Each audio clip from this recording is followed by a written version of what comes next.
한국인 출신으로 세계적인 암 전문가라고 하는 권위와 명성을 얻고 계신 김의신 박사님이라고 하는 분이 계십니다. 이분은 미국의 저명한 휴스턴에 있는 MD 앤더슨 그 암센터에서 종신 교수로 재직하고 계신 분이신데, 그 MD 앤더슨에서 세계 여러 나라에서 오는 그 환자들을 다 치료해 보신 경험을 두고 이제 하시는 말씀입니다. 세계 여러 나라의 암 환자 중에 가장 고치기 힘든 그 환자가 바로 한국 환자다. 그분은 그렇게 얘기하셨습니다. 그럼 그 이유가 뭐냐 하는 겁니다. 본인이 유심히 관찰해 봤더니 한국 환자들이 제일 몸과 마음 둘 다가 제일 빨리 약해지더라는 겁니다. 먼저 몸은 왜 약해지는 거 하니? 자, 이 한국 환자들은 그래서 그분 얘기로는 암 때문에 죽는 게 아니라 굶어 죽는다 그랬어요. 무슨 말이냐 하면 이 항암 치료를 받으면 이게 독한 성분이기 때문에 단백질을 파괴하잖아요. 그러니까 빨리 단백질을 보충해야 되고, 한마디로 고기를 잘 먹어야 되는데, 한국 사람들은 암에 걸렸다 그러면 전부 다 시골에 내려가서 풀만 먹는다는 겁니다. 그러니까 몸이 너무 약해진다는 거예요. 몸이 약해질 뿐만 아니라 두 번째는 마음도 약해진다는 거예요. 미국 사람들은 암이 걸렸다 하더라도 그저 늘 직장생활 하던 대로 다니면서 또 하는 그대로 운동도 하고 그대로 생활하다 보니까 암에 대해서 생각하는 시간이 이게 작아지는데, 우리 한국 사람들은 암에 걸렸다 하면 제일 먼저 하는 일이 직장부터 그만둬요. 그리고 이제 하루 종일 암과 싸우겠다고 하루 종일 골두하는 거예요. 그래서 늘 생각하는 게 암이에요. 병원에서 약을 받아가지고 와도 이제 밤에 또 밤을 새워서 인터넷을 검색하는 거예요. 이 약의 부작용, 그래가지고 이제 의사를 싸우는 거예요. 왜 이런 약 나한테 처방해뒀냐고. 그러니까 늘 약만 생각하고 병만 생각하다 보니까 마음도 약해지더라 하는 겁니다. 그저 몸은 몸대로 풀만 먹어서 약해지고, 마음은 마음대로 그저 병과 약만 생각하니만 또 약해지고, 그래서 병을 제대로 이기지 못하더라 하는 그런 이야기입니다. 저는 한 노년의 미국인 부부가 참 마지막에 멋있게 죽음을 이렇게 받아들이는 장면을 본 적이 있습니다. 부인이 암 말기예요. 부부가 함께 의사에게 묻습니다. 이제 상태가 어떠냐고. 의사가 솔직하게 대답해 줍니다. 이제 두 분에게는 두 가지 옵션이 있을 거라고. 하나는 이제 마지막으로 다시 한번 독한 약을 써보는 겁니다. 고통이 참 심해질 겁니다. 그러나 사실 엄밀히 말씀드리면 가능성은 그렇게 높지 않습니다. 또 다른 옵션이 있는데, 그것은 이제 편안히 집에 가서 아이스크림과 쿠키를 즐길 수 있는 길이 있다고. 그때 이 노 부인이 이렇게 대답하더라고요. 박사님, I love ice cream. 저 집에 가서 편안히 쿠키 아이스크림을 즐기겠습니다. 정말 멋있더라고요. 여러분, 똑같은 보름달을 보면서 배가 고픈 사람은 그게 달로 보이는 게 아니라 빵으로 보입니다. 사랑하는 사람은 보름달을 보면서 거기서 사랑하는 사람의 얼굴을 그립니다. 다 마음속에 무엇을 생각하느냐, 그것이 참 중요합니다. 몸이 약해지면 몸만 약해지는 게 아니고요, 마음도 약해집니다. 오늘 본문 성경에 한 병자의 대답이 있습니다. 그런데 여러분, 이 대답을 한번 우리가 자세히 들여다봐야 되겠습니다. 사실 이 병자 몸만 병든 게 아니에요. 대답도 병들었어요. 이건 지금 병든 자의 병든 대답입니다. 대답 자체가 병들었어요.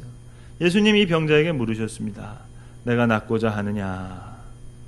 이렇게 물으셨다면 네, 낫고 싶습니다 라든지, 아니면 주님, 제 발로 한번 걸어보면 이제 더 이상 죽어도 여한이 없겠습니다 라고 대답해야 될 텐데, 이 사람 무리동할 때 나를 연못에 넣어줄 사람이 없어서 나보다 다른 사람이 앞서서 다 내려갑니다. 지금 신세 타령을 하고 있습니다. 물론 이해는 갑니다. 생각해 보세요. 38년 동안 거동조차 못하던 상황에서 그저 연못만 바라본 채로 하염없이 시간을 보내는 사람인데요, 오직 그 생각뿐이죠. 연못에 무리동할 때 누가 나를 넣어주기만 하면 그만 그 생각에 집착하고 있다 하는 겁니다. 여러분, 오늘 이 성경의 이야기를 좀 차분하게 하나하나 좀 생각해 봐야 되겠습니다. 오늘 이 본문의 사건은 예수님께서 6월절에 예루살렘에 올라가셨을 때 일어난 그런 사건입니다. 유대 사람들은 1년에 3차례 큰 절기에 예루살렘에 올라가게 되는데 봄에 유월절이 있고 또 초여름에 오순절이 있고 가을에 장막절이 있습니다. 이제 이 세 절기 예루살렘에 올라가다 보면 이제 큰 축제가 이제 일어나는 거죠. 옛날에는 더욱이 그럴 것이 시골과 도시의 격차가 크니까 이 예루살렘에 수많은 사람들이 모이니까 완전히 들썩들썩하는 아주 들뜬 그런 축제 분위기입니다. 근데 오늘 예수님 그 들뜬 축제의 분위기를 다 뒤로 하고 가장 고난받는 사람, 가장 외로워하는 사람, 가장 소외된 한 불쌍한 영혼을 친히 찾아가 만나 주십니다. 이 베데스다 연못, 이 베데스다라는 말 자체가 히브리 말대로 베드 그러면 이게 집입니다. 하우스입니다. 베델 그러면 하나님의 집이란 뜻이고 에스더 그러면 에스더가 자비입니다. 그러니까 벳 에스더, 자비의 집이라는 뜻을 가지고 있는 이 연못에 행각이 있는데 그 행각 안에 수많은 병자들이 절름발이들 지금 또 수많은 이런 환자들이 있습니다. 또 게다가 거기 지금 뭐 천막을 치고도 그렇게 기다렸는지도 모르겠습니다. 근데 이 연못에 내려오는 하나의 전설이 있다 하더라 하는 겁니다. 사실 본문 3절 하반절부터 4절까지 보시면 괄호가 있는데 이 괄호 안에 있는 이야기는 이건 어디까지나 전설입니다. 그러니까 이 성경 말씀을 사람들이 읽을 때 잘 이해하지 못할 것을 염려해서 옛날 사본에 추가해서 삽입했다는 그런 표시가 바로 그 괄호입니다.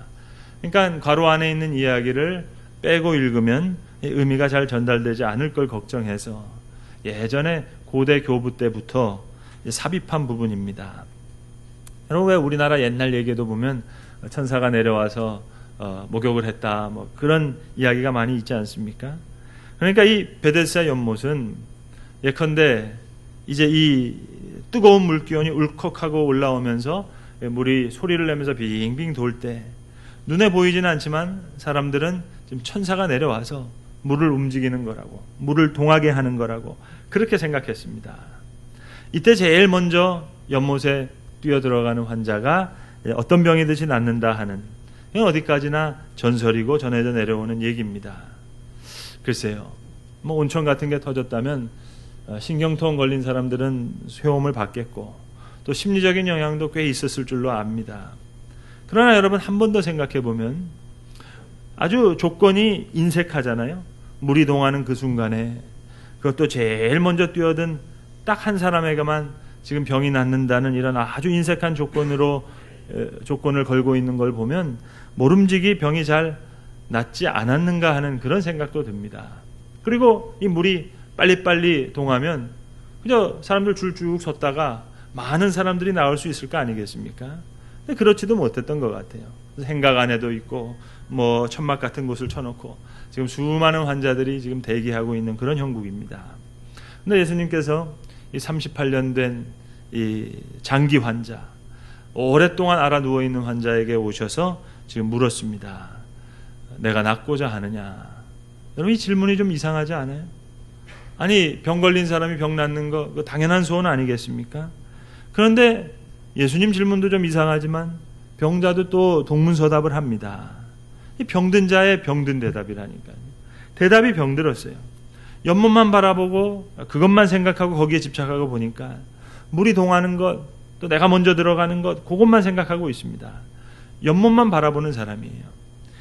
그러니 낫고자 하느냐 하는 질문에 이 사람 엉뚱한 질문을 합니다. 예, 한번 낫고 싶습니다. 아니면 차라리 당신 누군데 그런 말 합니까? 뭐 예수님에 대한 질문도 없이 그저 내가 가는 동안에 다른 사람이 먼저 내려갑니다. 지금 넣어줄 사람이 없음을 하소연하고 있습니다. 그러니까 지금 예수님 앞에 계시지만 능력자로 인식하는 것이 아니라 지금 조력자쯤으로 그렇게 바라보고 있는 거예요. 좀 여기 나랑 같이 좀 기다리고 있다가 좀 저를 좀 넣어줄 수 있겠소. 뭐 그런 뜻이겠죠. 물론 이해는 갑니다. 우리가 며칠씩만 병원 신세를 져도 마음이 약해지는 거 아니겠어요? 38년 동안 이러고 앉아 있으니까 좀 낙담 중에 있는 아주 진한 인생 고백을 우리가 여기서 들을 수 있습니다.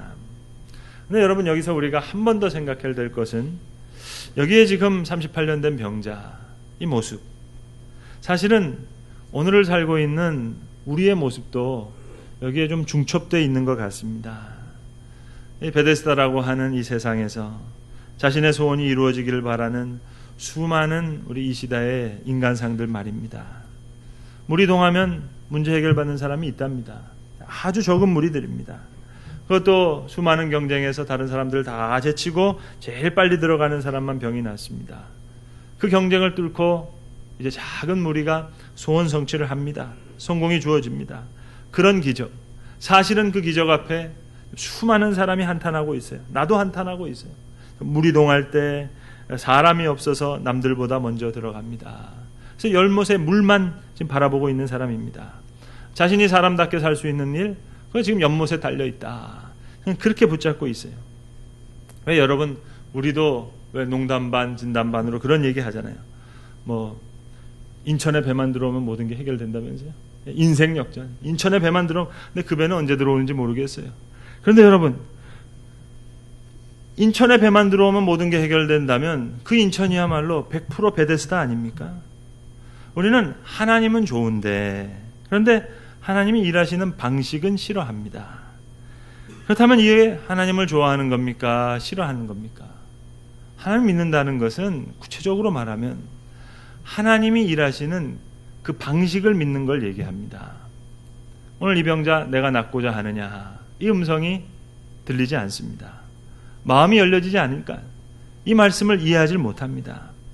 내가 너를 낫게 할 수 있다, 그렇게 들려지지가 않은 거예요. 혹시 이 사람이 나를 연못에 넣어줄 수도 있겠구나, 그것만 생각하는 거예요. 그러니까 낫고자 하느냐 누군지도 물어보지 않아요. 낫고도 싶다고도 얘기하지 않아요. 그러니까 이 사람 오로지 베데스다 연못만 생각하는 사람입니다. 이 사람 연못 믿는 사람이지 예수님 믿는 사람이 아니에요. 간절한 것 같으나 사실은 자기 생각밖에 없는 사람입니다. 낫고 싶으냐 물으면 네, 낫고 싶습니다. 한번 좀 걸어보고 싶습니다. 그렇게 대답하면 되잖아요. 근데 또다시 무리동할 때 나를 못에 넣어줄 사람이 없어. 그러니까 내 방식, 내 생각, 그것만 생각하고 있는 사람입니다. 여러분, 좀 우스운 이야기를 하나 드릴게요. 최근 온라인 커뮤니티 그 게시판에서 본 이야기인데요. 이 한 여자친구에게 남자친구가 이렇게 두 사람이 문자를 보냈습니다. 문자를 보냈는데 이 문자가 비슷한데 너무 다르다는 거예요. 한 남자친구는 이렇게 문자를 보냈습니다. 잘 자 하고 이렇게 문자를 보냈어요. 근데 전 남자친구는 뭐라고 문자를 보내는 거 아니? 자니? 그래서 남자친구는 잘 자 하고 재우는데 전 남자친구는 자니 하고 깨운다는 거예요. 그래서 야, 이 한 글자 차이로 찌질남과 로맨틱남이 바뀌더라 하는 겁니다. 한 글자 차이라는 거예요. 여러분, 우리 마음에 있는 많은 염려, 번민, 뭐 어지럽히는 생각, 좀 로맨틱하게 잘 자, 좀 재우면 안 되겠어요? 이걸 꼭 찌질하게 깨워가지고 이래야 되겠냐 저래야 되겠냐 그렇게 살아야 되겠습니까? 회당장 야이로가 예수님을 만나지요. 죽어간 딸을 위해서 예수님께 나와서 좀 집으로 모시고 가고자 합니다. 그때 야이로가 예수님께 나와서 한 이야기를 성경은 그대로 기록하고 있는데 그 기록의 내용을 보면 이렇습니다. 이렇게 기록하고 있습니다. 와서 예수를 보고 많이 간구하여 가로되 내 어린 딸이 죽게 되었사오니 오셔서 그 위에 손을 얹으사 그로 구원을 얻어 살게 하옵소서. 여러분, 말이 좀 길지요? 좀 살려주세요 한마디 하면 안 되겠어요? 오셔서 손을 얹고, 아니 손을 얹든지 말든지 예수님 하실 일이죠. 생각이 많아요. 도중에 사람이 와서 딸이 죽었다고 이야기합니다. 예수님은 믿기만 하라 그렇게 얘기하십니다. 딸은 죽었답니다. 자, 이제 이 사람은 어떻게 해야 되겠습니까? 만약에 예수님을 의사 선생님쯤으로 생각했다면, 자, 선생님 이렇게 오시느라고 수고 많으셨습니다. 제가 경황 없이 나오느라고 뭐 준비한 게 없는데 제가 곧 좀 다시 한번 찾아뵙겠습니다. 여기까지 오시느라고 수고 많으셨습니다. 그렇게 돌려보내야겠죠. 다 끝났습니다. 자, 이제 여기서 정리합시다. 그러나 이 야이로가 예수님의 말씀을 듣고 주님, 저희 집으로 가십시다. 바로 그만큼의 믿음이 필요한 순간입니다. 사실은 납득이 가질 않아요. 어떠한 일이 일어날지 알지도 못합니다. 내가 생각한 방식이 아니에요. 그러나 종래에 갇혔던 생각, 내 방식 다 버리고 주님의 음성을 다시 새롭게 받아들입니다. 여러분, 나사로의 무덤가로 찾아가신 예수님도 똑같은 말씀을 하시잖아요. 마리아와 마르다에게 자, 무덤가에서 돌을 옮기라 하십니다. 사실 이 마리아와 마르다 말은 못했지만 예수님께 불만이 많았지 않았겠어요? 오시랄 때 안 오시더니 뭐 또 우시기는 우시나, 뭘 또 무덤은 또 찾아가신다고 하시나. 그런데 돌을 옮기신다고 합니다. 옮기라고 하세요. 선생님 그만하십시다. 됐습니다. 괜히 욕 보시느라고 괜히 좀 죄송해서 그러신 것 같은데 괜찮습니다. 그만하시죠. 그러나 주님 다르게 말씀하시는 거예요. 돌을 옮기라 하십니다.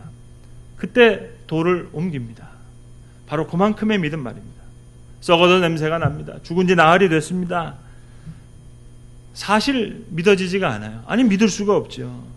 그러나 추상적인 믿음을 다 버리고 단순한 마음으로 새로운 방식 앞에 내가 고집했던 생각, 방식 다 포기하고 그 음성을 그대로 수용합니다.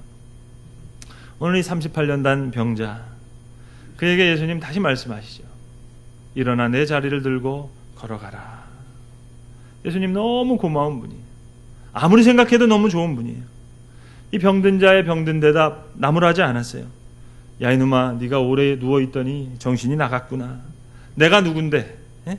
뭐 무리동하고 연못이 어때? 쓸데없는 소리 하지 말고 내 말 잘 들어라. 그러지 않았었어요. 이 병든 자의 비록 병든 대답이라 하더라도 불쌍히 여기셨습니다. 그 대답 깊숙한 곳에 낫고자 하는 마음, 그 깊은 소원이 있는 것을 아시고 주님 다시 말씀하십니다. 내 자리를 들고 일어나 걸어가라. 딱 한마디예요. 두 마디가 아닙니다. 딱 한마디. 이건 명령입니다. 설명이 아니에요. 예수님 그래 내가 연못에 넣어주마. 그런 말씀이 아니에요. 이 자리를 들고 일어나 걸어가라.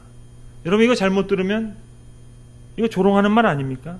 내가 지금 보통 환자인 줄 아시오? 그런데 일어나 걸어가라 해요. 그동안 이 환자가 고작 들었던 말이 어떨 겁니까? 오늘 좀 어떠냐고, 봄빛이 좀 따뜻하냐고, 예? 물이 곧 동하겠지, 조금만 인내심을 가지고 좀 기다려보라고. 그거 물이 안 동하더라도 6월절 절기니까 수많은 사람이 예루살렘으로 왔으니까 이 지나가다가 동양도 많이 할 거라고. 지금까지 들어왔던 말 뭐 이런저런 얘기 아니겠어요? 그런데 오늘 예수님 완전히 다른 얘기를 하십니다. 내 자리를 들고 일어나 걸어가라. 친절하게 말씀해 주신 게 아니에요. 네 병이 나았다. 내가 고쳤다. 자, 움직여봐라. 이제 다리에 힘을 주고 일어나 봐라. 그런 얘기가 아닙니다. 자리를 들고 일어나 걸어가라. 이해시킨 게 아니에요. 설득하신 게 아니에요. 설명하신 게 아닙니다. 그저 한마디, 단 한마디의 명령입니다. 이 믿어지지 않는 말씀을 듣고 이 병자가 일어납니다. 순종해서 일어납니다. 군소리가 없어요. 그저 일어난 거예요. 바로 그만큼의 믿음 말입니다. 믿어지지 않아요, 사실은. 믿을 수가 없어요. 그러나 순종합니다. 내 생각을 버리는 거예요. 초대교회의 교부였던 크리소스톰의 유명한 기도문이 있습니다. 이 크리소스톰이 로마 황후에 의해서 이제 유배지로 유배를 떠나게 될 때 그때 남겼던 기도문이 있습니다. 주님께서 나를 멀리 쫓아내신다면 나는 엘리야가 되겠습니다. 주께서 나를 굴에 던지신다면 난 다니엘이 되겠습니다. 다시 한번 굴에 나를 던지신다면 저는 예레미야가 되겠습니다. 저를 바다에 빠뜨리신다면 요나가 될 것이고, 돌에 맞아 죽게 한다면 스데반이 될 것이고, 나를 매맞게 하신다면 나는 사도 바울이 될 것이고, 내가 목베임을 당하게 하신다면 나는 세례 요한이 될 것입니다. 여러분, 우리가 왜 그렇게 피곤할까요? 다시 깊이 생각해 보면 다른 이유가 아니에요. 하나님이 일하시는 그 방식에 대한 반항입니다. 그 방식에 대한 불만이 있어요. 하나님이 큰 일을 행하신다면 운행하시는 그분만의 방법이 있겠죠. 그분의 경륜을 믿는다면, 그분의 섭리를 믿는다면 행하시는 방식도 믿어야죠. 내 마음에 들고 안 들고가 중요한 게 아닙니다. 마지막 죽음의 순간이라도 이렇게 주님을 만나는구나. 조용한 묵상과 기도가 있어야죠. 병원이 위 모양이냐, 뭐 의사가 저 따위냐, 왜 하필 나냐, 아주 여러 사람 괴롭힙니다. 모든 것에 피곤해집니다. 하나님께서 하시는 일에 대한 그 방식에 대한 반항, 여기에 우리 모든 피곤함의 이유가 있습니다. 미국의 뉴욕주에 사라토가 스프링스라고 하는 휴양 도시가 있었는데 거기에 문레이크 라지라고 하는 식당이 있었답니다. 1800년대 중반이니까요. 오래전이죠. 거기 이제 그 조지 크럼이라고 하는 인디언 출신의 요리사가 있었는데 그냥 이 감자를 듬성듬성 잘라서 프라이를 해주는 그게 원래 프랑스식 프렌치 프라이즈가 유명했답니다. 근데 하루는 까탈스러운 손님이 와가지고 이 감자가 너무 두껍다고 좀 얇게 해달라고. 근데 또 얇게 해가지고 프렌치 프라이즈를 만들었다는 거예요. 근데 또 까탈스럽게 이거 너무 두껍다고. 그래서 아예 뭐 여러 가지 생각이 들었습니다. 주인한테 얘기를 해서 환불을 해드리고 저 그냥 손님을 좀 다시 돌려보낼까 생각하다가 다시 한번 꾹 참고 아주 얇게 감자를 썰어서 튀겨서 냈다는 거 아닙니까? 이게 대박이 났다는 거예요. 이게 소위 말하는 포테이토 칩의 역사입니다. 그래서 이 조지 크럼이라는 인디언 출신 요리사가 따로 식당을 내서 말하자면 이 포테이토 칩이 대박이 난 거예요. 여러분 대박은 그런 거더라고요. 뭐 베데스다 연못에 물이 동할 때, 인천에 배가 들어올 때, 그때 인생 역전이 되는 것이 아니고 오직 순종 중에 열려지는 길입니다. 물이 동할 때 나를 못에 넣어줄 사람, 그것을 집착하고 있는 이 병든 마음에 오늘 주의 음성이 다시 들려집니다. 이제 내 자리를 들고 일어나 걸어가라. 믿기지 않는, 아니 믿을 수 없는 이 말씀 앞에 오늘 이 병자가 병든 대답을 다 포기합니다. 병든 마음을 다 버리고 이제 그는 다시 주의 음성을 들었던 것입니다. 기도하겠습니다. 아버지 하나님, 오늘 주신 말씀을 통해 나의 오늘의 모습을 보게 하시고 또 나의 가야 할 길도 찾게 하신 것을 진심으로 감사합니다. 저는 베데스다 연못가에 있었던 물이 동할 때를 바라보며 연못을 바라보던 그 모습 속에 우리의 모습이 있음을 고백합니다. 이제 내 자리를 들고 다시 일어나 걸어가라 하는 그 주님 말씀 앞에 오늘 우리가 가야 될 길을 다시 찾을 수 있는 믿음의 발걸음들 주께서 허락하여 주시옵소서. 우리 주 예수 그리스도의 이름으로 기도합니다. 아멘.